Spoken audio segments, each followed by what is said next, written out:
නමෝ තස්සේ භගවතෝ අරහතෝ සම්මා සම්බුද්දස්සේ නමෝ තස්සේ භගවතෝ අරහතෝ සම්මා සම්බුද්දස්සේ නමෝ තස්සේ භගවතෝ අරහතෝ සම්මා සම්බුද්දස්සේ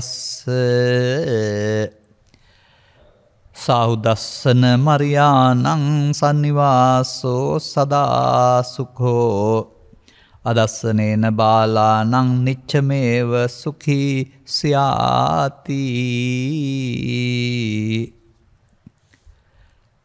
ධර්මානුශාසනාවෙහි සදහැබර අනුග්‍රහක දායකත්වයේ දරන්නා වූ පවුලේ අය ප්‍රමුඛ මෙම මොහොත අපට සවන් දීම සඳහා ලංකාවේ හෝ ලෝකයේ කොතනක හෝ සිටමින් වාසනාව උදා කරගත්තා වූ සදහැබර පින්නතුනි, අනුග්‍රහක බවතුන් අපට නිදහස ලබා දීලා තිබෙනවා නිවනට උපනිශ්‍රය වන ස්වාමින් වහන්සේ කැමැති පරිදි ධර්ම දේශනයක් කියලා. ඔබ දන්නවා එහෙම නිදහස් මාත්‍රකාවක් දුන්නාම මට අදාළ පෙළවල් තියෙනවා, දහම් පෙළවල්. ධම්මකතික පෙළ ඔස්සේ යනවා අපි. ජම්බුදීප පෙయ్యాලේ ඔස්සේ යනවා. වගේ ධම්මපද පෙළ ඔස්සේත් යනවා අපි. පසුගිය ධර්ම දේශනා 10-11ටත් ධම්මපද පෙయ్యాලයට සම්බන්ධ වෙන්න බැරි වුණා. අද ධම්මපදයට සම්බන්ධ වෙන්න ඕන කියලා හිතන නිසා තමයි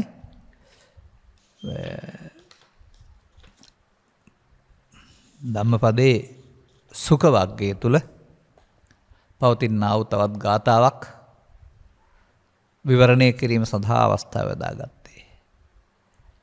මේකට සිංහලෙන් ධම්මපදය කියන නම යොදන්නේ නැත්තේ අවුරුදු 60ක් 70කට 100කට පෙර විසූ අය තමයි. ඒක සිංහල තේරුම නිවන් මඟ කියන එක.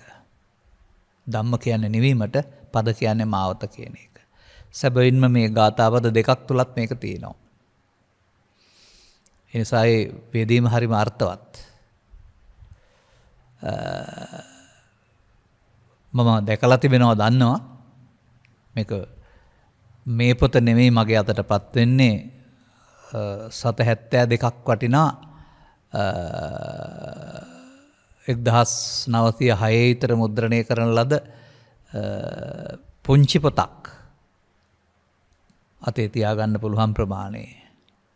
තවමත් මගේ ළඟ ඇති, දැන් ඒක පාවිච්චි කරන්න බෑ. ඒ වගේ අත්පොතක් වශයෙන් ඕක භාවිතා කළ බව සහ අන්‍යාගමික අය පවා යම් යම් කරුණු ඒ සඳහා යොදාගත් බව, භාවිතා කළ බව අහලා තියෙනවා. පැරණි හිටපු නායකයින් තුලත් මෙබඳු දෙයක් තමන්ගේ අතේ තිබුණ බවත්, සමහරට හිසකසා මරා දමන්න එහෙම තිබුණොත් එහෙම අතේ තියෙන දේ තවත් කෙනෙකුට දෙන බවත් පවා මම අහලා තියෙනවා. ඉතිහාසයේ කැප්පිටිපල වැනි අය ධම්මපදේ හෝ සද්ධර්ම රත්නාවලිය වැනි දෙයක් තමන්ගේ ඉනේ තිබිලා අනිත් අයට දුන්නයි කියනවා මේ යන්න ඉස්සර වෙලා.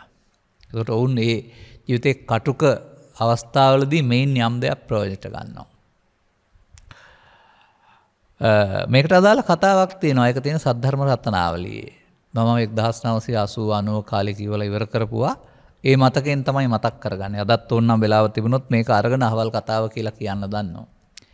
ඒ කතාව කියලා බණක් කියන එක තමයි අවුරුදු 50ක් 60කට ඉස්සෙල්ලා ධර්ම දේශනාව කියලා බොහෝ දෙනා සලකනු ලැබුවේ. අප නම් මේ කතාව ගන්නේ, මේ ගාතාව ගන්නේ කතාව කියන්න නෙමෙයි. මේක අපේ ජීවිත කතාව බවට පත් කරගන්න. එදා මේක අති සිද්ධියක් වශයෙන් ඇහුවට ඒක පරණි මල දෙයක් කරුණාම වැඩක් වෙන්නේ නැහැ. ඔය ගායකයෙකුත් කියනවානේ මතකේ නම් වූ මලපත පෙරලා මලගියේ සිහිපත් කළ මැත කියලා. එහි මොනවද ඇත්තේ කිසිත් නැත හිස් බව කී ඇත්තේ කියලා.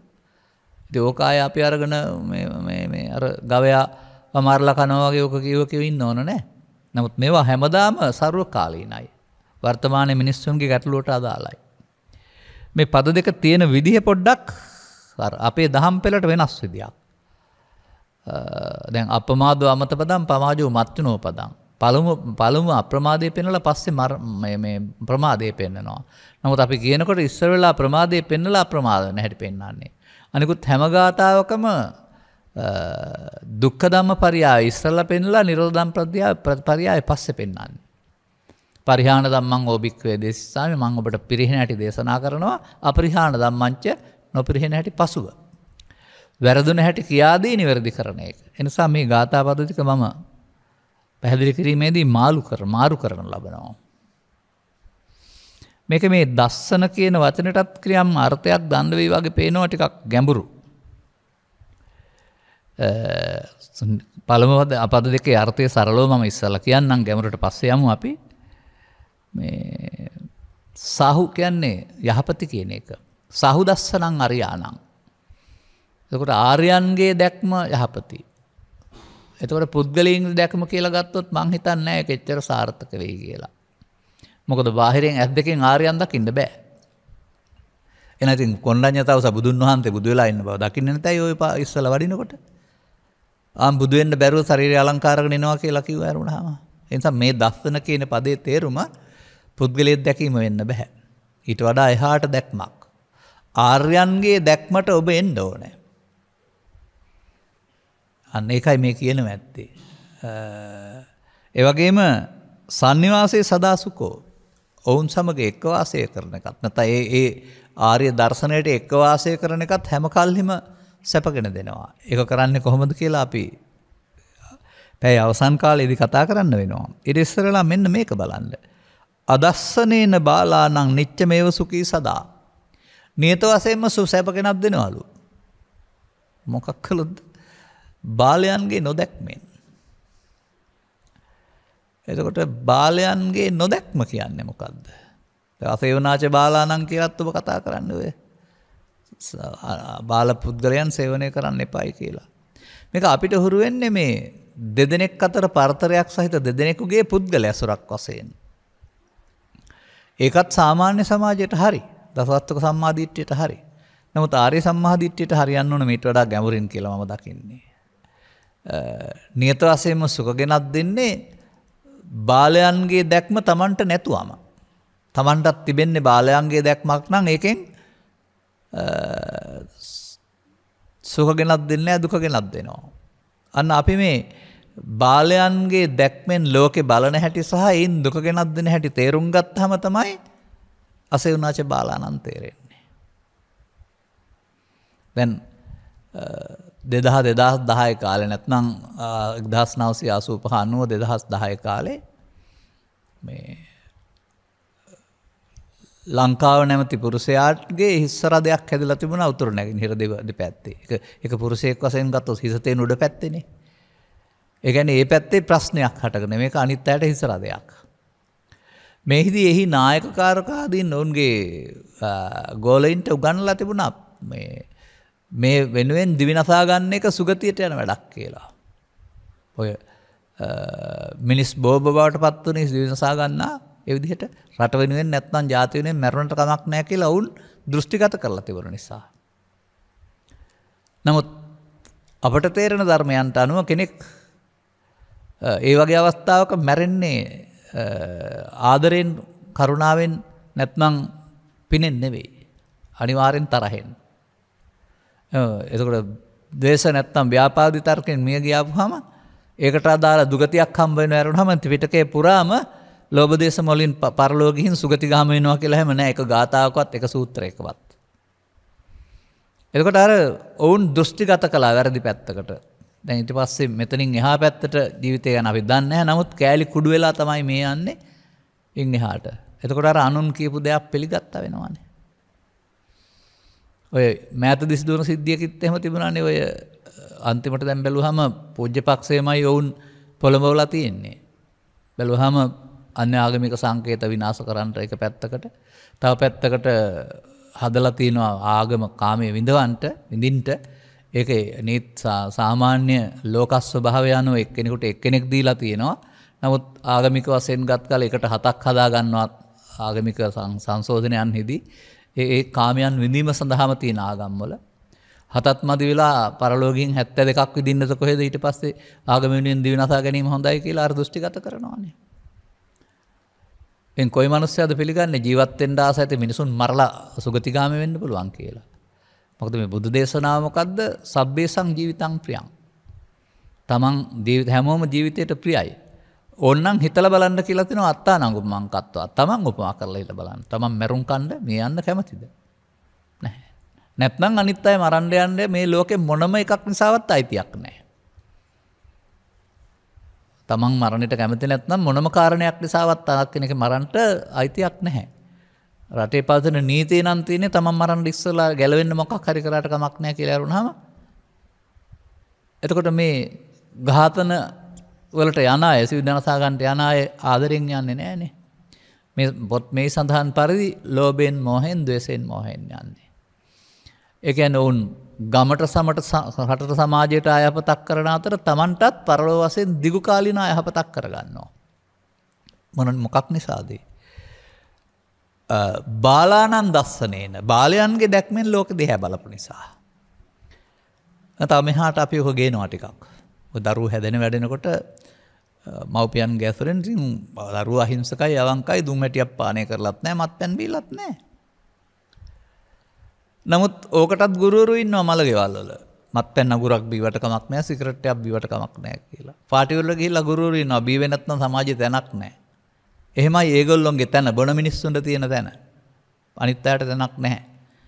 කියලා තමයි ඔවුන්ගේ අර මනස අවුල් කරන්නේ නැත්නම් විකෘති කරන්නේ. ඔවුන් ඊට පස්සේ අරකට පොළඹවනවා. දැන් බුදුදහම අනුව ගත්තාම සුරාමේරේ මජ්ජ පමාදට්ඨානා. මේ බුදුසමයේ අප්‍රමාදයක් පෙන්නනවා දුක මිදෙන්න සඳහා ඒකට බාධා ඇති කරන එකක් තමයි මේ ප්‍රමාදය කියලා කියන්නේ. එතකොට මේ ප්‍රමාදයට උදව් වෙන දෙයක් තමයි සුරාවහා මේරය කියන්නේ. ඒ නිසා එකෙන් වැළකීමට වේරමණී වළකින්නයි ඕන. මේ සුරාමේරේ මජ්ජපමා දට්ඨානා වේරමණී ශික්ෂාපදයේ කියන අයම තරුණ පරපුරය බොණ්ඩ පොළඹවනවා. එතකොට ඔවුන්ගේ දර්ශනය මොකද්ද? බාලයන්ගේ දර්ශනය. අනුවන දර්ශනයක්. මේ අනුවන දර්ශනය කවදාවත් යහපතක් සලසන්නේ නැහැ. මට සාමාන්‍යයෙන් ඔය ඇසුරු කරන්න නැත්තම් තොරතුරු දැනගන්න ලැබෙනවා යම් යම් අයගෙන්. බැලුවම මේ පවතින සංස්කෘතියේ මේ මෑත දිස්දුන වෙනස හොඳයි කියලා මම හිතනවා. වැඩිපුර මලගෙවල් වල රස්තියාදු වෙන්න සිදු නොවි අවමගුල් කරන එක. මන්දයත් බොහෝ තරුණ දරුවන් මත්පැන් පානේ අත්පොත තියලා තිබුණේ දුම් වැටි අත්පොත තියලා තිබුණේ මලගෙදරක රාත්‍රී නිදහස තුළ. අර දස්සනේන බාලානම් අදස්සනේන බාලානම් නෙවෙයි බාලයන්ගේ දැක්මට එකතු වෙනවා. තවත් එහාට ගියාපුවාම මත්පැන වැරදි විතරක් නෙමෙයි පෙන්වන්නේ ඊට. හොරකමත් වැරදි කියලා පෙන්වන්නේ නැහැ සමහර විට. ඒකටත් සමහර විට නොදැක්කා වගේ ඉන්නවා නැත්නම් උඩගෙඩි දෙනවා උදව් කරනවා. ප්‍රාණඝාතයත් එහෙමයි. තවත් පැති ගත්තාම මෙන්න මේ විදිහට මේ Tamanගේ සිත අවුල් කරන ඒ සිත අවුල් කිරීම තුළින් Tamanට සැනසෙල්ල නැති කරන පරලෝ වශයෙන් ගත් කල මානසිකත්වයේ පහතට ඇහිලා මිනිස්කම අහිමි කරන මේ පාරේ යන්නට යමෙක් මේ ලෝකේ උපදෙස් දෙනවා නම් පුද්ගලයන් වශයෙන් ඔවුන්ටත් බාලයන් කියලා කිය හැකියි. මේ මතයේ පිළිගැනීමම දස්සනේන බාලානම්. එහෙනම් මෙතන පෙන්වන්නේ අදස්සනේන බාලාන් නිච්ච මේ සුඛී සදා නියත වශයෙන්ම සැපගෙනක් දෙනවා බාලයන්ගේ දර්ශනේ නැත්නම්. එහෙනම් බාලයන්ගේ දර්ශනයෙන් බැලුවොත් නියත වශයෙන්ම දුකගෙනක් දෙනවා. අන්න අපට මේ හැදෙන වැඩෙන තරුණ පරපුරක් සඳහා මේක ඉස්සෙල්ලා උගන්වන්න ඕන. මේ බාලයන්ගේ දර්ශනය Tamanගේ දර්ශනය බවට පත් කරගන්න එපායි කියලා. මේ දර්ශනය කියන්නේ ඇහැට පේන එක නෙවෙයි විෂන් කියන්නේ දැක්ම. දැක්ම. අනේ දැක්ම සාමාන්‍යයෙන්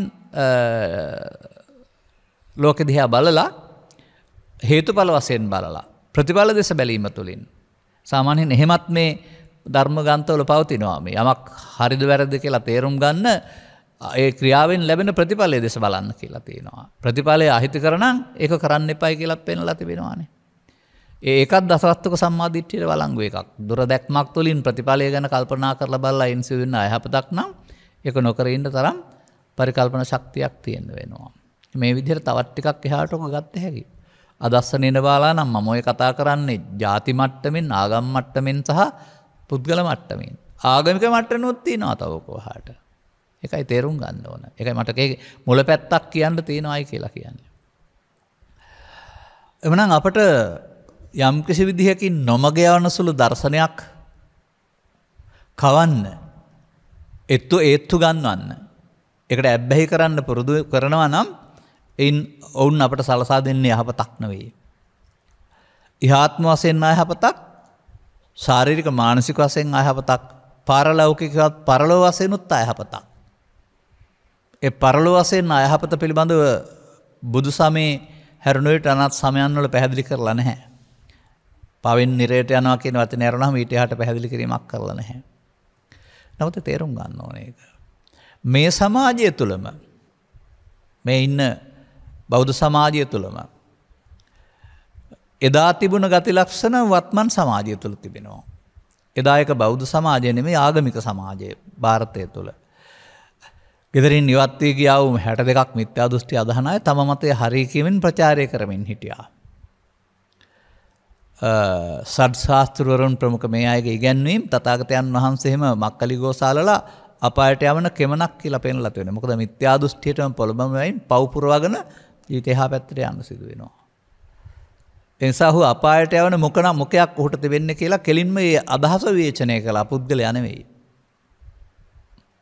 ඒ වගේ එදා ඒ ගැටලුව තිබුණේ බුදු සමයෙන් පිටස්තරව අනිත් ආගම් මට්ටමින්.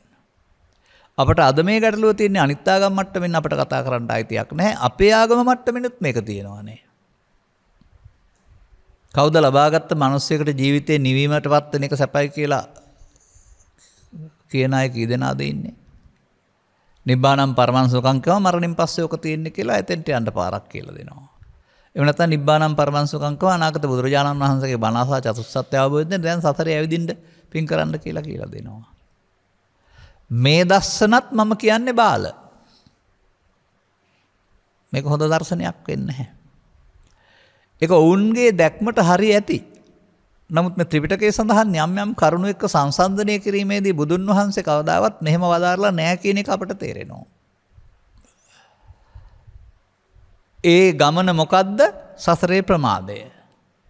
පමාදෝ මච්චනෝ පදං කියලානේ බුදුන් වහන්සේ වදාරලා තිබෙන්නේ. පමාදෝ අමත පදං එහෙම කියලා තියෙනවද? අපමාදෝ අමත පදං. ලබාගත් ජීවිතය තුළ බුදුන් වහන්සේ වදාළ පරිදි අප්‍රමාද වීම යහපත් කියලා වදාරලා තියෙනවා. අරනහම කිසිවෙකුටත් ප්‍රමාදය යහපත් කියන්නේ. ප්‍රමාදය යහපත් කියලා ගැනීම අනිවාර්යෙන් එහෙමනම් දස්සනේන බාලානම්. අනුන්යන්ගේ දැක්මක්. ඉතින් මේ දෘෂ්ටි ගතිකත්වය, මේ මතවාදීත්වය සමහර ලංකාවේ ගුරුකුල වශයෙන්ම පවතිනවා. සාමාන්‍ය ගුරුකුල කියන වචනේ ඔබට තේරෙනවද මම දන්නේ නැහැ. දැන් ඔය ශාසන ඉතිහාසය තුළ පවතිනවා පංචායතන අෂ්ටමූලායතන කියලා. ඒවා මුල් කොටගෙන ගියා වූ වෙන වෙනම කොටස්. ප්‍රධානත්වයේ මුල් කොටගෙන. ඒ මුලින් ඇති වුණා වූ කොටස් ආනන්ද හාමුදුරන්ගේ ශිෂ්‍ය පිරිස වගේ එහෙම පිරිස. එහෙම නුනත් වර්තමානයේත් එහෙම රූපවාහිනී යන්ත්‍ර මුල් කොටගෙන යම් ආයතන මුල් කොටගෙන ගුරුකුල සකස් වෙනවා. එමුදු ගුරුකුලයන්ගේ ඉගැන්වීමම සමහර ඒවායේ භවගාමී. තමනුත් භවගාමී වෙමින් තමන්ගේ ශ්‍රාවක පිරිසත් භවගාමී වෙන්න උගන්වනවා.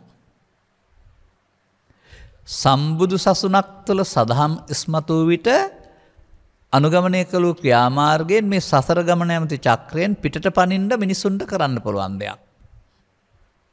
මිනිසුන්ට තේරුම් ගත්ත මිනිසුන්ට කරන්න පුළුවන් දෙයක්.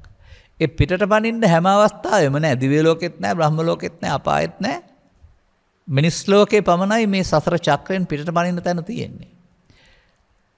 දැන් රවුමක් කරකී ගේනකොට ඒ දොර හම්බ වුණාම දොරෙන් පනිනවා යරුණාම ආයසරයක් පැන්නේ නැත්නම් රවුම යන්නනේ සිද්ධ වෙන්නේ. ඒ වගේ ඔබ ලබාගත් මනුස්ස ජීවිතයේ සදහම් හමු වී උත්සාහ කරන්නේ නැත්නම් ඔබ සංසාර චක්‍රයට වැටෙන්නේ. නැවතනම් කවදා අපාය ඔස්සේ, දිව්‍ය ලෝකයේ ඔස්සේ, බ්‍රහ්ම ලෝකයේ ඔස්සේ ගොහින් මේ කියන තැනට ඒ විදිහ දන්නේ නැහැ. එබැවින් ඒ අවස්ථාව ලබාගත් අයට ඒ දොර වහන එක, මග වහන එක මම නම් දකින්නේ නැහැ අරියානන්දස්සනං කියලා. ඒක බාලානන්දස්සනං. තවත් තියෙනවා මට මේකම පැයම කතා කර හැකි වුණනම්. ඊතරම් කාලයක් ගන්න නැහැ. මොකද අනිත් එකට මට වැඩියෙන් කාලයක් ඕන නිසා. දැන් ජීවන දර්ශනය ගන්න. අපේ ලංකාවේ ජීවන දර්ශනය ගන්නකො. මව්පියන්, පාලකයින්, අධ්‍යාපනඥයින් සියලු දෙනා කොහාටද මේ සමාජය සකස් කරලා තිබෙන්නේ? පොත්වල උගතුන් බවට පත් වී පහසුවෙන් මුදල් හොයන්න පුළුවන් ආර්ථික සංවර්ධනය සමෘද්ධිය සහිත ජීවිතයක්. උගතුන් බවට පත් වී පහසුවෙන් මුදල් උපයන යාන වාහන ගන්නා වූ ඒවා තුළ සුඛ විහරණය සඳහා ජීවිතයක් උගන්වන්නේ. ඔවුන් බලන්නේ බාහිර සංයම සමෘද්ධියක් විතරමයි. ලෞකික අභිවෘද්ධියක් විතරමයි. ඔවුන් දන්නේ ලෞකික අභිවෘද්ධිය සපුරා ගැනීම සඳහා තරඟකාරීත්වයට යාමේදී චිත්තාභ්‍යන්තරයේ ලෝභය, ද්වේෂය, මෝහය බලවත් වීම තුළින් ආධ්‍යාත්මික පිරිහෙන බව. ආධ්‍යාත්මික පිරිහීමනා වූ ඇතුණාම ඇතිවෙනා වූ ආතතිය උගත් නුගත් ස්ත්‍රී පුරුෂ ගිහි පැවිදි ભેදයෙන් තොරව හැමෝටම බලපාන බව.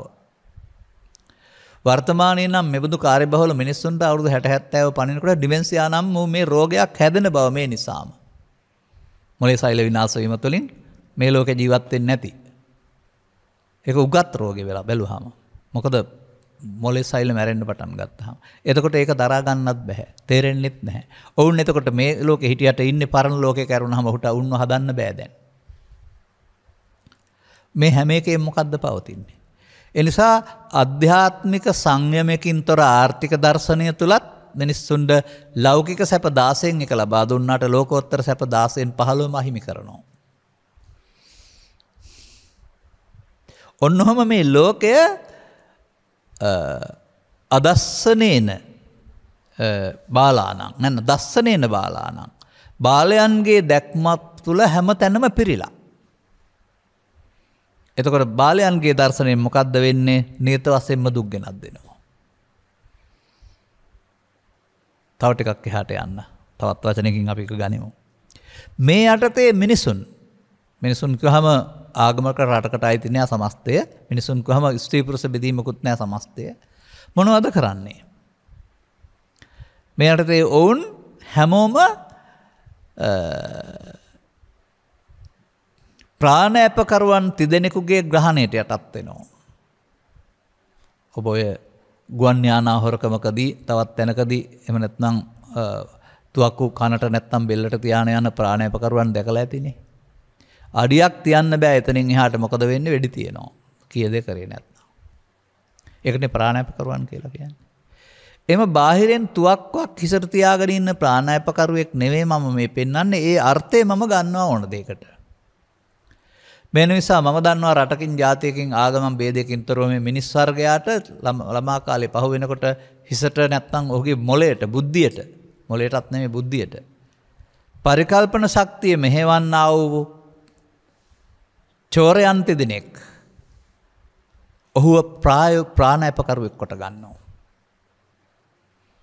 මේ දෙදෙනාට කියනවා කාම විතර්කයේ, ව්‍යාපාද විතර්කයේ, විහිංසා විතර්කය. මෙන්න මේ ත්‍රිවිධ විතර්කයේ වහලෙක් බවට පත් වුණොත් ඔබට හම්බ වෙලා තිබෙන්නේ දස්සනේන බාලානං. මේ දවස්වල මගේ ධර්ම දේශනාවල තේමාව මේක. කාම විතර්කයේ හෙවත් අකුසල ලෝභ නම් වූ අකුසලය, ව්‍යාපාද විතර්කයේ හෙවත් ද්වේෂ නම් වූ අකුසලය, විහිංසා විතර්කයේ මොසත් හෙවත් තව එහාට ගිහින් කපන කොට රිදවන අකුසලය. නැත්තම් මෝහ මුල්කට ගත්තේ. පෘථග්ජනයයි කියලා කියන්නේ මේ තුන් දෙනා මෙහෙවනවා. මේ තිදෙනාට යටත් ජීවත් වෙන කෙනා. අන්න මම දකිනවා ඒක තමයි දස්සනේන බාලානං නිත්‍යමය සුඛී සදා. මේ බාලයන්ගේ දැක්ම තුළ මේ ඕන කෙනෙක් නිත්‍යමය දුක්ඛේ සදා සුඛී සදා නෙමෙයි. නියත වශයෙන්ම දුකසේ ජීවත් වෙන්න වෙනවා. අන්න එහෙම තේරුම් ගන්න පුළුවන් නම් අපට ඒ මගින් අත් මිදෙන්න ඒ මට්ටමින් ඒ කියන දර්ශනයන්ට එකඟ නොවීම තුළ අන්න ඔබට මේ කියන අදස්සනේන බාලානං බාල දර්ශනය නැති කරගන්න පුළුවන්. බාල දර්ශනය නැති කිරීම තුළ අර එන්න තිබෙනා වූ සමාජගත දුක කියන එකෙන් නැත්නම් හිරේ වැටෙන්න සිදු වෙන එකෙන් මැරෙන්න සිද්ධ වෙන කාරණේන් තරමක් ගැලවෙනවා. එහෙම තේරුම් ගන්න ඕන. ඒ නිසා දරුවෙකුට වුණත් සමාජයේස බලා කල යුත්තේ නොකොත් හරි වැරදි පිළිබඳ තේරුම් අරගෙන ඇහැට දක්න දැක්ම වෙනුවට මෙබඳු මේ අධ්‍යාත්මික දර්ශනයෙන් යුක්තව හදන්න තරම් උන්ගේ දැක්ම පුළුල් කරන්න වෙනවා. දැන් ගෞතම බුදුන් වහන්සේගේ සසුනාත හැර අනාගත බුදුන් වහන්සේ සසුනේ නිවන් දකින්න ප්‍රාර්ථනා කළා කෙරෙව්වා වූ පුරුදු කෙරුවා වූ මං වගේ කෙනෙකුට අවුරුදු 10 15 දී එහෙම දර්ශනයක් නැත්නම් මෙතෙක් දුර එන්න පුළුවන්ද? මේ දර්ශනේ නම් වෙන්න බෑ කියලා ඉන්හාට හොයපේකේ ප්‍රතිඵලයක් තමයි අපි අද කියන දේවල් කියන්නේ. ඊට පෙරත් මේවා මේ පොත්වල තිබුණා. එළියට ආවේ නැහැ. අන්න එහෙම අර ආර්ථික සමෘද්ධිය සඳහාම චින්තනය මුවහත් කිරීම වෙනුවට අධ්‍යාත්මික සංයමකින් තොර ජීවිතයක සැප නැහැ කියලා දරුවන්ට එත්තු ගන්නලා ඒක රැකගෙන ආර්ථික සංවර්ධනය කරන්න උගන්වන්න වෙනවා. මං හිතනවා මේ පළවෙනි අගපද දෙක සම්බන්ධයෙන් කතා කරන එක ඇති කියලා. මොකද ඊටු එකට ටිකක් හරි වැඩිපුර කාලය ඕන. මේ කතා කරන්නේ ලෞකික සුඛය සම්බන්ධයෙන්. උඩපද දෙකේ සඳහන් කරන්නේ ලෝකෝත්තර සුඛය සම්බන්ධයෙන්. සාහු දස්සනං අරියානං සන්නිවාසේ සදාසුකෝ. ආර්යයන්ගේ දර්ශනය සැපයි. ඔවුන් සමග වාසයත් හැම කල්හිම සැපයි. දැන් ඔවුන් කල්හි ඔවුන් සමග වාසය කරන්නට ಭಾರತයේ හිටියාව බුදුන් වහන්සේ සරියුත් මොග්ගලන් හාමුදුරුවෝ ගාවට අපිට යන්න වෙනවා එහෙනම්. පුද්ගලයා සමග වාසය නම් නැහැ. මේ සහවාසය එක්ව වාසය කිරීම කියන එක අධ්‍යාත්මික වාසයක්. ඔය ගෙදර දෙන්නෙක් එකතු වෙලා දෙන්නෙක් හරි පවුලක් එකතු වෙලා ජීවත් වෙනවට නෙවෙයි සංවාස කියලා කියන්නේ. එක්ව වාසය කිරීම කියන අර්ථය. එහෙනම් මේ ලෝකේ ජීවත් වෙනකොට ආර්යයන්ගේ දැක්මෙන් ජීවත් වෙන එක වටිනවා කියලා මේ පෙන්වන්නේ සාහු දස්සනං. ආර්යයන්ගේ දැක්ම යහපත. ඔවුන් සමග ඔවුන්ගේ දර්ශනය සමග එක්වීම හැම කල්හිම ගෙනත් දෙන්නේ සුඛ. මේ සුඛ කිව්වහම අර මේ චිත්‍රපටයක් බලලා ලබන සුඛ වශයෙන් බලන්න එපා. හැම කල්හිම මොකද්ද ලැබෙන සුඛ කියලා හොයාගන්න. ආර්යයන්න් ගෝචරේ රත ආර්යයන්ගේ ගෝචරය ආර්ය දර්ශනය මොකද්ද කියලා තේරුම් ගන්න.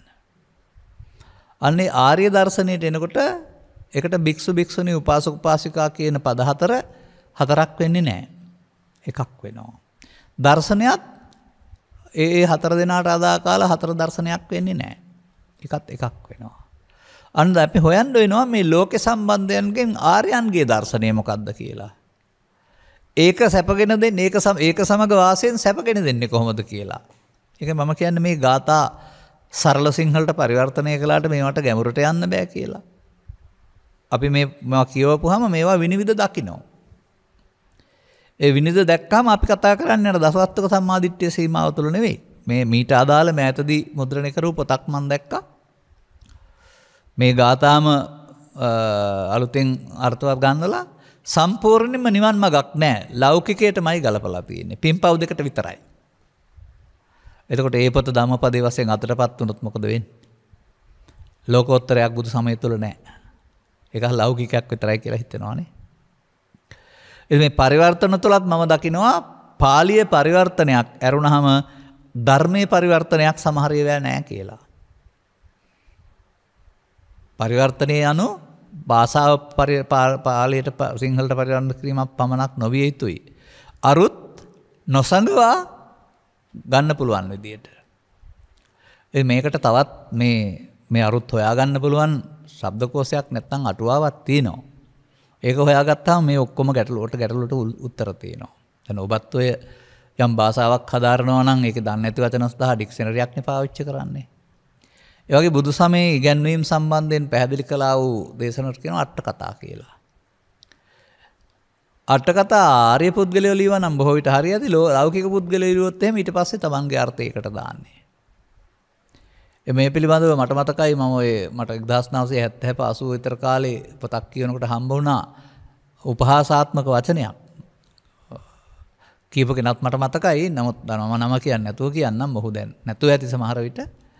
හරියට බුදු සමයට අටුවාලීවා වගේ කියලා. මේක උපහාස රසෙන් පිරි කියමනක්. මන්දයත් බුදුවරු පැහැදිලි කරන්න පුළුවන් දේ ඉතුරු නැතුව පැහැදිලි කරනවා. ඊට වඩා එහායින් පැහැදිලි කරන්න පුළුවන් කෙනෙක් ඊට පස්සේ අය අතර පහළ වෙන්නේ නැහැ. ආසන්න වශයෙන්වත් හිටිය සරියුත් මහරහතන් වහන්සේ මහා කාශ්‍යප මහරහතන් වහන්සේ විතරයි. ඒ කියන්නේ බුද්ධ වචන වලට ඊට එහා ගැඹුරු අටුවාවක් දක්වන්න පුළුවන් අය පහළ වෙන්නේ නැහැ. එහෙනම් පෘථග්ජනින්ගේ අටුවා පැත්තකින්ම තියන්න වෙනවා. නමුත් ඔබ ළඟ තියෙන අටුවාවක්. මේ සම්පූර්ණ බුදු සමයම විග්‍රහ කරලා තියෙන්නේ පංචස්කන්ධය පංච උපාදානස්කන්ධය මුල. පංච උපාදානස්කන්ධය හැදෙන හැටි, පංච උපාදානස්කන්ධෙන් මිදෙන හැටි. පංචස්කන්ධේ පංච උපාදානස්කන්ධේ පොතේ නෙමෙයි තියෙන සෑම කෙනෙක් ගාවම තියෙනවා. අන්න ඔබට ඔබ ළඟ තියෙනා වූ මේ පංචස්කන්ධේ නැමැති අටුවාව තේරෙනවා නම් පංච උපාදානස්කන්ධේ නැමැති අටුවාව, ඒ අටුවාවට මේ ඕන සූත්‍රයක් දාලා ලියන්න පුළුවන්. ඒ මම කරන විදිහ. ඒකයි මට මේ ගාථාවලට ඔබ දකින්නට වඩා ගැඹුරු අර්ථ තියෙන්නේ. ආර්යයන්ගේ දර්ශනය මොකද්ද? මේ සාහුදස්සනං අරියාණං අපි තේරුම් ගන්න ඕනේ. මේ ලෝකේ මිනිස්සු කොහොමද දකින්නේ? බාහිර ලෝකේ රූප, ශබ්ද, ගන්ධ, රස තියෙනවා. ඒවා සැප තියෙනවා. ලාභාලාභ සැප දුක්නාක જાතියක් තියෙනවා ලෝකේ. ඒවා නිසා අපට සැප දුක් ගෙනත් දෙනවා. මේකනේ අනාර්ය දර්ශනය කියලා කියන්නේ. අන්න හිතලා බලන්න නෝ. එහෙම කියන්නේ ඇයි කියලා. මේ ලාභාලාභ සැප දුක් නින්දා ප්‍රසංසානම් අපට දුක් ගෙනත් දෙන්නේ බුදු වෙලාවත් මේ ලෝකේ දුකින් මිදෙන්න හම්බ වෙන්නේ නැහැ. නමුත් බුදුන් වහන්සේගේ ලෝක ධම්ම සූත්‍රයේ සඳහන් වෙනවා අටලෝ දහම ලෝකේ ඇති වෙනවා. එකෙන් දුකටපත් වෙන්නේ අසෘතවත් පෘථග්ජනයා. සෘතවත් අරිය ශ්‍රාවකයාට අටලෝ දහම ලෝකේ තියෙනවා. නමුත් ඔහුට දුකක් නැහැ. දැන් අටලෝ දහමෙද දුක තියෙන්නේ, දැක්මෙද දුක තියෙන්නේ. අන්න මේ බාහිර කාරණ නිසා දුකටපත් වෙන දර්ශනය අනාර්ය දර්ශනය. ඉතින් ඒකනේ අනාර්ය දර්ශනේ දුකක් කියලා කියන්නේ. ඉතින් අපි මේ ලබාගත් ජීවිතයේ අනාර්ය දර්ශනය වෙනකොට ආර්ය දර්ශනයටපත් වෙන්න උත්සාහ කරන්න ඕනේ. ඒ දැක්ම මේ කියලා තියෙන කෙලින්ම මේ යහපත සුඛයි කියලා. ඒක මොකද්ද? අපි බලන්නේ අපි ඉන්නවා පුද්ගලයෙක් වශයෙන් අපේ ඇහැට කනට ලෝකේ දේවල් තියෙනවා කියලා. අපි මව්කුසින් බිහිවන පුද්ගලයාම මැරෙන කල්ම ඉන්නවා. එයාට බාහිර ලෝකෙ තියෙන දේවල් පේනවා. ඕක තමයි අපේ සත්‍යය. ගැඹුරට විමසා බලන කල මේ කය තුල එබඳු වෙනම ආත්මයක් පුද්ගලයෙක් නැහැ. කය සතර මහා භූතයන්ගෙන් හැදෙන මොහොතක් මොහොත වෙනස් වෙන සිත නැති විට මොකවත් කරගන්න බැරි අහිංසකයෙක්. ඔය මරණයටපත් වුණා කියලා කියන්නේ සිත නැති කයනේ. සිහි නැති වෙලා වැටුණා කියලා කියන්නේ සිත අක්‍රිය වුණා ඕ කයනේ. දැන් ඉතින් ඒක පෙරෙල්ලා තියෙන වරණ වැඩක් කරගන්න බෑනේ. රූප පේන්නෙත් නැහැ, ශබ්ද ඇහෙන්නෙත් නැහැ, තරහ එන්නෙත් නැහැ, මොකක්වත් නැහැ. අන්න එහෙම තේරුම් ගත්තාම එහෙමනම් කයේ ප්‍රධානියා කයේ මෙහෙවන්නා සිත බව තේරෙනවා. ඒ ආර්ය දර්ශනේ හැටි. සිත ඊට පස්සේ උගන්වනු ලබනවා මෞකසින් බිහි වූ තැන් පටන් මැරෙන කල්ම තිබෙන එකක් නෙවෙයි. වඳුරෙක් අත්ෙන් අතට පනින්නාසේ මොහොතක් පාසා වෙනස් වෙන එකක්. වෙනස් වෙන එකක් විතරක් නෙවෙයි සිතෙන් සිතට කවුරුවත් යන්නෙත් නැහැ. වෙනස් වෙන්න දීලක් තියෙනවා ඇහැ කන නාසය දිවකය කියලා දොරවල් පහක් සමග මනෝද්වාරයක්. සිත මේ එකින් එකට යනවා. උදේ අවදි වූ තැන් පටන් නිින්ද දක්වා පස් දොර හරහා ඇවිදිනවා. නිින්දෙදි මනෝද්වාරය ඇවිදිනවා. ඔබ දෙපා ඇතිව ඇවිදිනවා වගේ ඒක අරමුණට යනවා. අන්න. දැන් ආර්ය දර්ශනයේදී එතකොට එහෙම නම් මොකද කොහොමද දකින්නේ? අනාර්ය දර්ශනයේදී ඔබ ඉන්නවා ඔබ ලෝකෙ තියෙන රූප දකිනවා. ආර්ය දර්ශනයේදී ලෝකෙ තියෙනවා. ඒවට අදාළ නම් තියලා තිබෙනවා. ඒවට අදාළ කැමැත්ත ඔබේ හිතේ තියෙනවා. ඔබ ඔබේ කැමැත්ත රස විඳිනවා. ලෝකේ රස විඳිනවා නෙවෙයි. ඔබ ඒවට අනුව හදාගත්ත ඇල්ම ගැටීම වර්තමාන මොහොතේ රස විඳිනවා. ඇයි මම එහෙම කියන්නේ? නිකම්ම කිව්වට කෙනෙක් පිළිගන්නේ නැහනේ. පිළිගන්න ඕනෙත් නැහනේ. යන්නකො නිබ්බේධික සූත්‍රයට. එතකොට තිබෙනවානේ සංකප්ප රාගෝ පරිසස්ස කාමා නේතේ කාමා යානි චිත්‍රානි ලෝකේ කියලා හරි ලස්සන දහම් පෙළක්. මිනිස්සුන්ට කාමය කියලා කියන්නේ බාහිර ලෝකෙ නෙමෙයි තමන්ගේ හිතේ තියෙන සංකල්පයක්.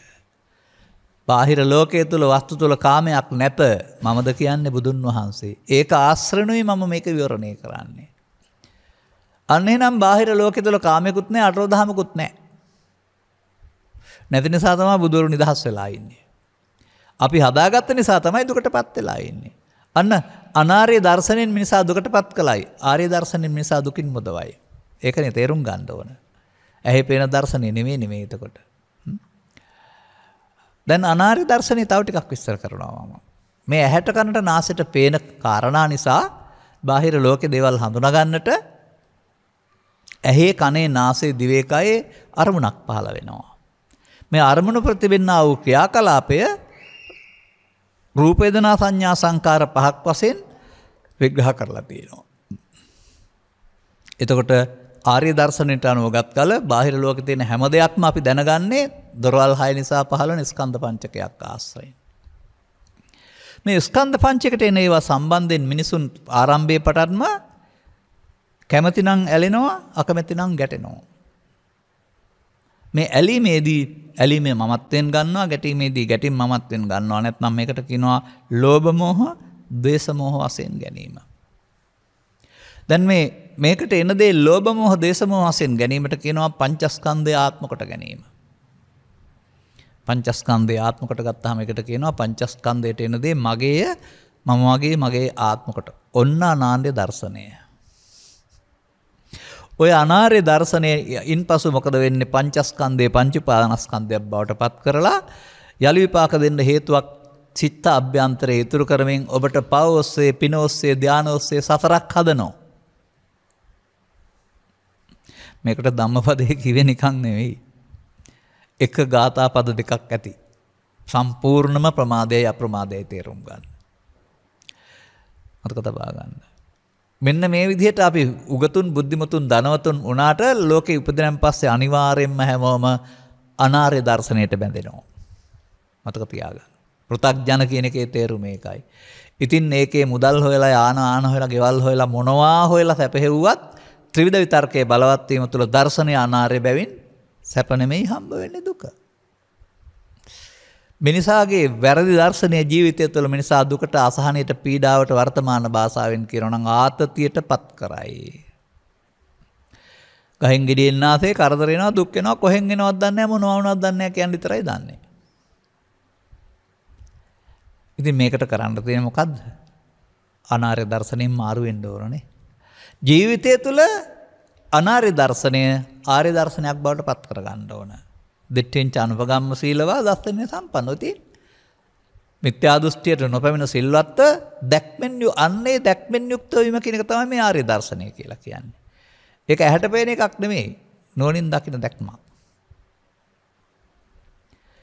දැන් අනාර්ය දර්ශනයේදී දුක හැදෙන්නේ කොහොමද? ආර්ය දර්ශනයේ දුක මිදෙන්නේ කොහොමද? සාමාන්‍යයෙන් මෙහෙම කියන්න පුළුවන්. එක බෑගයක් තියෙනවා, මේකට රටේ තුරේ තියෙන කුණු එකතු කරගෙන කුණු දානවා. එතකොට ඒ කුණු මල්ල පිරෙනවානේ. තව බෑගයක් තියෙනවා, එකෙන් කුණු එක එක අරන් එළියට දානවා. එතකොට ඒකේ කුණු ඉවර වෙලා මල්ල හිස් වෙනවානේ. එතකොට ඔබ ජීවත් වෙන්නේ අර බාහිර ලෝකේ තියෙන කුණු එක එක අරන් මල්ලට දාන එකේ. එහෙනම් කුණු මල්ල බර වෙනවා. අන්න ඒ වගේ බාහිර පෘථග්ජනයා පුද්ගලයා ජීවත් වෙන්නේ බාහිර ලෝක දිහා බලලා හමු වෙන අරමුණක් සඳහා ලෝභයෙන්, ද්වේෂයෙන්, මෝහයෙන්, ඊර්ෂ්‍යාවෙන්, ක්‍රෝධයෙන් බැඳෙමින් චිත්තාභ්‍යන්තරයේ පෝෂණය කරන මල්ලට කුණු එකතු කරන ප්‍රතිපදාව හේවත් අනුසෝතගාමී ප්‍රතිපදාවය. ඒක තමයි අනාර්ය දර්ශනය කියලා කියන්නේ. දැන් ඔය මල්ල හිස් කරන ප්‍රතිපදාවක ජීවත් වෙන එක තමයි ආර්ය දර්ශනය කියලා කියන්නේ. එතකොට කුණු එකතු කරන්නා පෘථග්ජනයා ලෝභ දේශ මොහ වඩන්නා කුණු ශේ කරන්න යන පුද්ගලයා ආර්ය පුද්ගලයා සෝවාන් වලින් එහා පැත්තට ඔහු තමයි කුණු අස්කර කර යන්නේ. අන්න කුණු අස් කරනකොට ලැබෙන සැප තමයි ආර්යානන්ද දස්සනං සුඛං කියන්නේ. ආර්ය දර්ශනය තමයි සැප ගෙනත් දෙන්නේ. මොකද දුක් උපදවන්නේ නැහැ, දුක් අයින් කරනවා. ඉතින් මිනිසා සඳහා ඇඳුම් වෙනස් කළත් නැතත් සොකී වගකීම් සමග ජීවත් වීමෙන් මේ දර්ශනය මාරු කරන්නේ බුදුහාමුදුරුවෝ ගන්නලා තිබෙන්නේ. වැරද්ද තිබෙන්නේ මේ දැක්මනේ, ලෝකේ නෙවෙයිනේ. බුදුරුත් නිවන් ලැබලා ලෝකේ ජීවත් වුණා, ආහාර ගත්ත ගමන් බම් ගියා, නෑදෑකම් පැවැත්තා, දුකක් තිබුණේ නැහැ.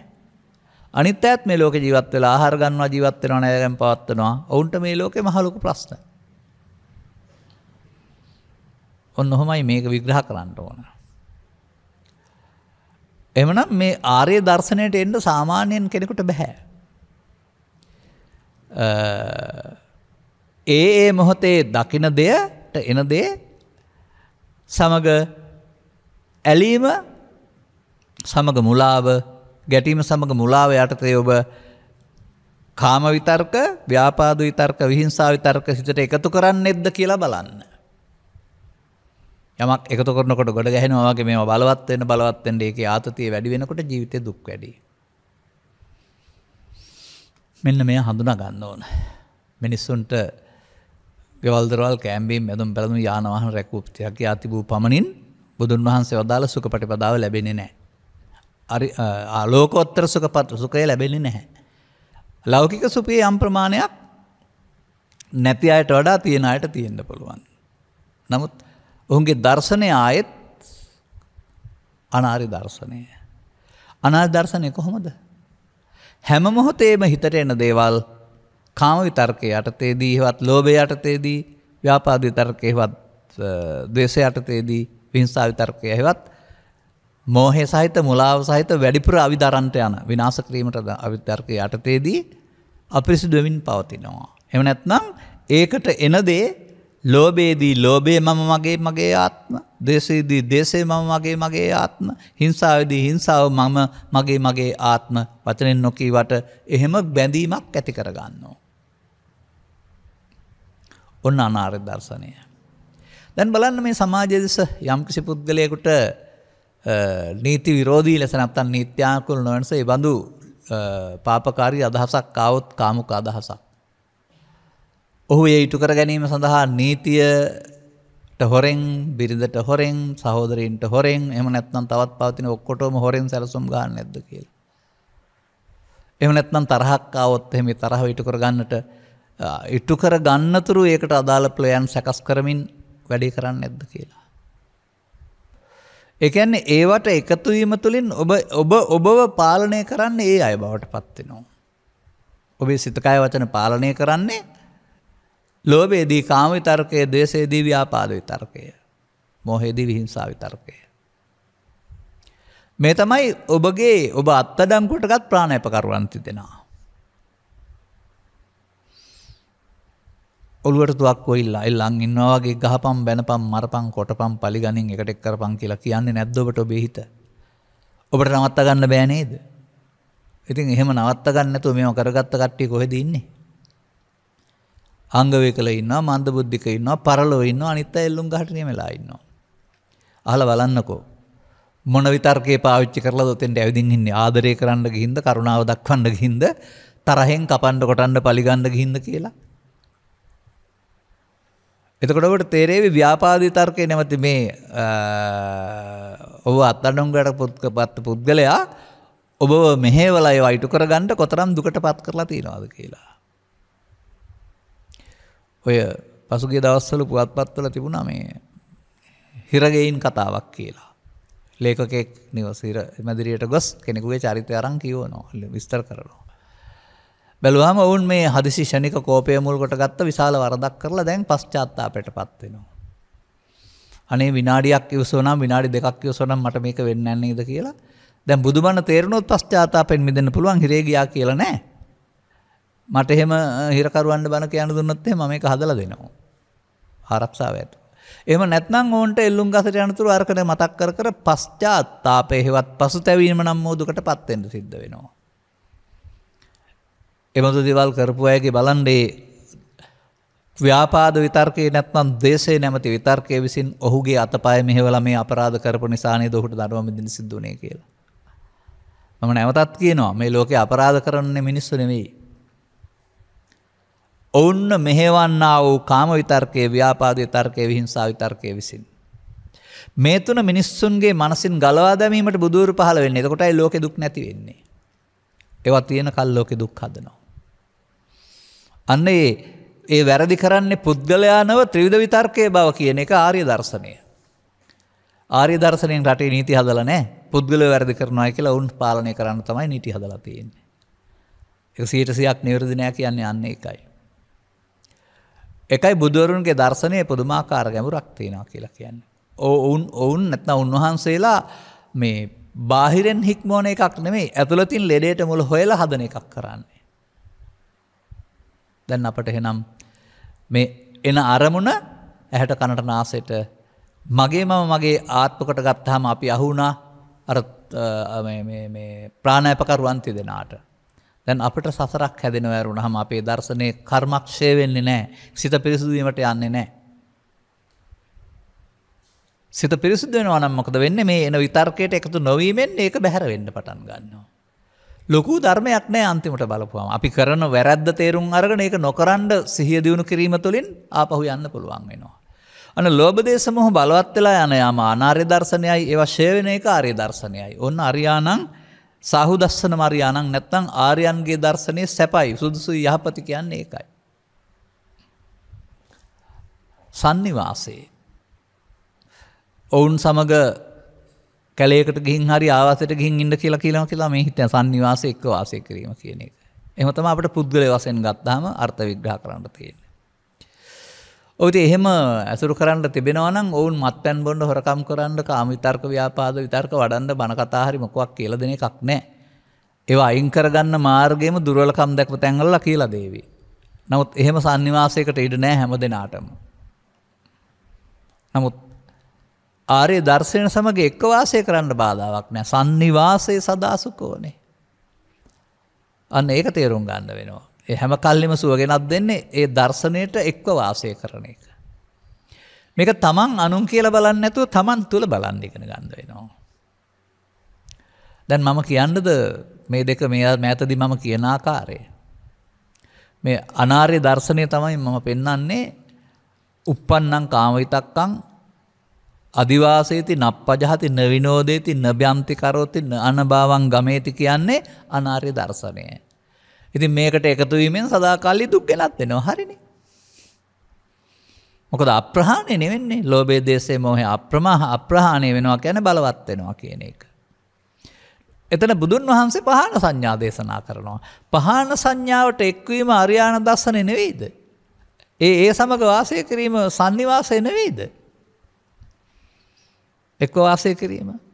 මොහොතක් පාසාම අපට මේ හදාගත් ආකාරයට ළමා කාලේ හදාගත් ආකාරයට පුරුදු කරගත් ආකාරයට Taman ජීවත් වෙන ශේස්ත්‍රය තුල ගෘහණියට නම් නිවස තුල මව්පියන්ට නම් දරුවන් සමග ගොවියාට නම් ගවයින් සහ ඉඩකඩම් සමග ජල බෙදා ගැනීම සමග කොන්දසර් මහතාට නම් ජනතාව සමග මගින් සමග රියදුරාට නම් මාර්ග නීති කඩන්නා වූ පාර යන අනිත් අය සමග ආයතනයේ ප්‍රධානියට නම් සේවක පිරිස සමග රජයට නම් විපක්ෂය සමග මෙකී සහ නොකී ආගම් වලට නම් අන්‍ය ආගමිකයන් සමග තමයි මේ ගැටුම තියෙන්නේ හැමතැනම.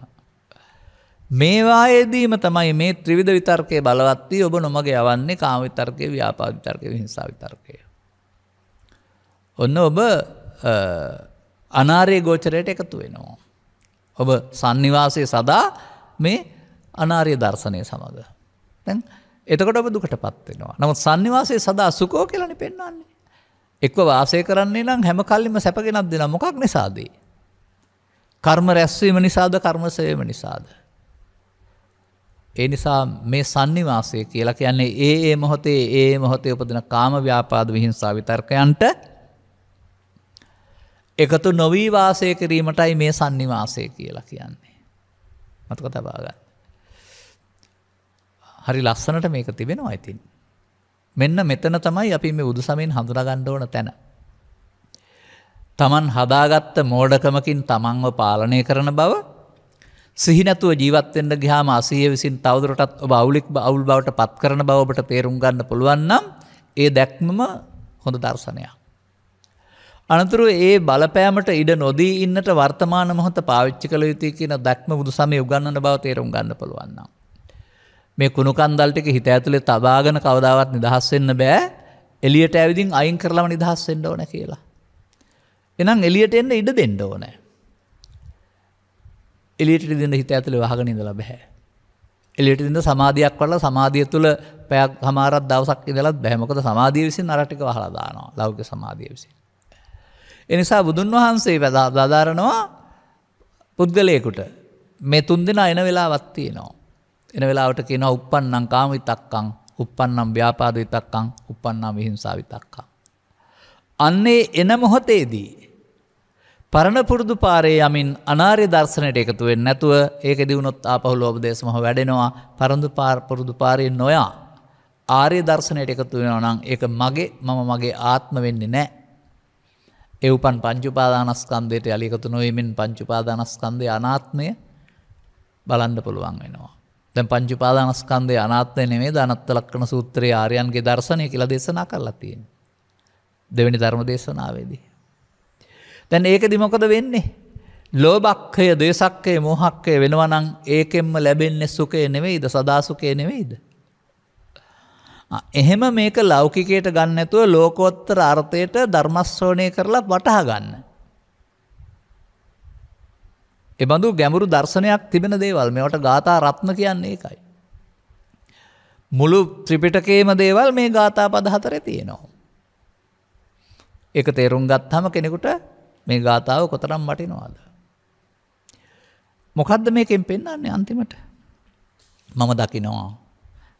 දෙවෙනි පද දෙකෙන් පෙන්වන්නේ මේකේ පෙන්වන්නේ නම් යහපත් පැත්ත දර්බාලයන් නොදැකීම හැම කල්ලිම සුදයි නිච්ච නියත වශයෙන් සැප ගෙනත් දෙනවායි කියලා. නමුත් ඒකේ නොකිය කියනවා එහෙනම් බාලයන්ගේ දැක්ම නියත වශයෙන් දුක් ගෙනත් දෙනවා.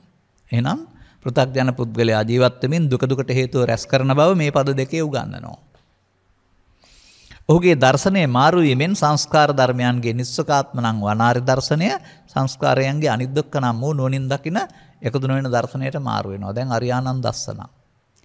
දැන් අනාර්ය දර්ශනයේදී කර්ම රැස් වෙමින් සතර හදනවා. ආර්ය දර්ශනයේදී කර්ම ක්ෂය වෙමින් නිවීමට පමනනවා. සදාසුකෝ නෙවෙයිද? අරියානන් දස්සනන් සදාසුකෝ නෙවෙයිද? ඉතින් නැවත නැවතත් ඒක භාවිතා කරන්න ඕන. අන්න ඒක භාවිතා කරන කෙනාට මාර්ගය අනාය කියලා කියනවා. මාර්ගස්ත කියලාත් කියනවා. එතකොට මොහොතක් මොහොතක් පාසාම අපිට කරන්න තියෙන කාරණාව මෙන්න මේ විදිහට පරණ පාරේ යන්නේ නැතුව ඒ එන හැඟීමට එකතු වෙමින් අසහියෙන් යුක්තව මගේ මම මගේ ආත්මකට ගනිමින් කාම විතර්කයට වහල් වී, ව්‍යාපාද විතර්කයට වහල් වී, විහිංසා විතර්කයට වහල් වී ඔබේ අතපය පාවිච්චි කරන්නට උණ්ඩ බලතල පවරන්නේ නැතුව. ඔවුන් කියලා කවුරුත් ඔබේ ඔළුව ඇතුලේ නැහැ. නමුත් මේ විතර්ක තුන බලවත්. බලවත් වුණාම ඔබ මෙහෙවනවා. සම්පූර්ණයෙන්ම ඔබ උන්ගේ අත්අඩංගුවේ. මෙන්න මේ විදිහට මායයට ආйти තුන්දෙනෙක් යටතේ අත්අඩංගුවේ ජීවත් වෙන බව අපේ බෞද්ධයෝ දන්නේ නැහැ. ඔවුන්ටම අවියාවද දෙනවා. එයින් තවදුරටත් ඔබ හිර වෙනවා. නමුත් තථාගත බුදු පියාණන් වහන්සේ ලෝකෙට පහළ වෙලා තමන් තුළින් ලෝකයක් හදමින් ලෝකයක් දකමින් මේ හතුරු හමුදාවට එරෙහිව තවත් හමුදාවක් චිත්ත අභ්‍යන්තරයේ පෝෂණය කරන හැටි කියලා දෙනවා. මේවට කාමාංග වඩනවා කියනවා, අරකට බොජ්ජංග කියනවා. ඒක සතියෙන් පටන් ගන්නවා. සති සම්පොජ්ජංග. මේවට එරෙහිව එකතු නොවෙන්න වැඩෙන සතිය ඒ මොහොතේදී පාවිතියට ගන්න දියුණු කරන්න වෙනවා. අන්න එතකොට සිතෙන් ඇතුළතින් ආපු කොටස් එකතු නොවීම නිසා බැහැර වෙන්න පටන් ගන්නවා. ඇතුළතින් ආපු කොටස් සමග එකතු වුණොත් වර්තමානයේ දුකක් බවට පත් කරමින් අනාගත දුක් හට ගන්න හේතු තිබෙනවා. මේ සතර හදන හැටි. ඒක තමයි අනාර්ය දර්ශනය. සතරක් තිබෙනවා නෙමේ මිනිසුන් දැන් කරන ක්‍රියාකාරකම් වලට අනුව කාම රූප අරූප වත්තරට සතර හැදෙනවා. තමන් හදා ගන්නවා. අන්නේ හදන එක අනාර්ය දර්ශනයයි. ආර්ය දර්ශනය හදන එක නෙමෙයි මේ මොහොතේ නිමා කරන එක. අන්න මෙතෙන්ට ආවහම ඔවුන්ට නැවත නැවතත් මේ ත්‍රිවිධ විතර්කයේදී නාදිවාසේති පජහති විනෝදේති බ්‍යන්ති කරවති කියන වචන තුනට ඇති කතාව කරන්න පුළුවන් නම් මොහොතක් පාසා එකතු නොෙමින් ඔවුන්ට ඒ මොහොතේම මේ ක්ලේශයන්ගේ පරිදාහය නැසී අර සංසුන් සුවේ හම් වෙනවා. ඒක තමයි මේ පෙන්වන්නේ සංනිවාසේ එකතුව වාසය කරන්නේ නම් හැම කල්හිම මේ ලෝකෝත්තර සුවයට පාර පෑදෙනවා. මේ තමයි ත්‍රිපිටකය තුල පවතිනා වූ බුදුන් වෙත යන මඟ. බුදුන් වෙත යන මඟ කියලා කියවම චූටි දූලට පුතාලට පිළිමේ ගාවට යන පාර කියලා හිතන්න එපා. ඒකේ දරුවන්ට එහෙම තිබුණාවයි. එහෙම නැත්නම් පෘථග්ජන පුද්ගලයන්ට ඉන්දියාවේ වැඩ හිටියා බුදුරජාණන් වහන්සේ ළඟට ගිහින් වඳින මඟ කියලා හිතයි ඒගොල්ලෝ එහෙම හිතපුවාවයි.